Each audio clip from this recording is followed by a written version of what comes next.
Nay, ang ginagawa nyo? Eto, may sasabihin ako sa iyo. Ano Yung sana naman? isang araw. Ano na naman?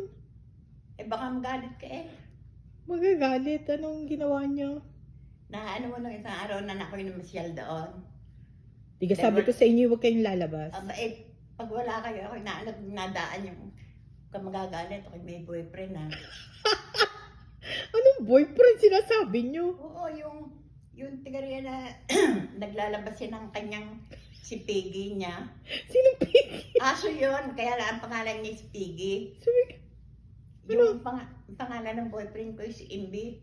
Anong Imbi? Sinong Imbi? Wala naman tayong neighbor na Imbi. Doon, sa dulo. Over there. Over there, we don't have a neighbor named Imbi. We have. Saan nyo naman nakilala yun? Yan nga, naglakad nga kami, nakita ko dyan. Nag-usap kami. Oh.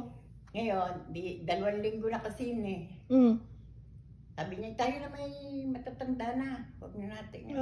Di, umuuna ako. Sabi niya, pwede kang makumbida kang, yung ma-invite daw ako. Kakain kami sa labas. Invite naman na. Lumalabas pala kayo pag walang tao dito. Tapos? Iniimbita ako kumain sa labas. Sabi ko, sige. Sabi ko ganyan. Arte. Kailan daw? Sabi ko, sa isang araw.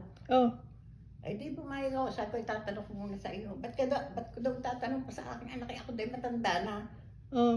Lumabas kayo. Hindi pa nga kami nalabas. Sinasabi ko pala sa iyo. Hindi lumabas kayo kung gusto Pwede nyo. lumabas na bukas. Bukas lumabas kayo ngayon. Gusto nyo lumabas kayo ngayon. Teka, tatawagan ko muna si Imbe.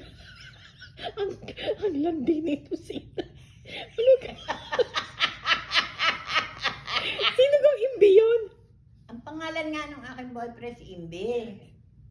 Sino ang Imbi yun? At wala naman tayong neighbor na name Imbi. Sino yan? Invisible.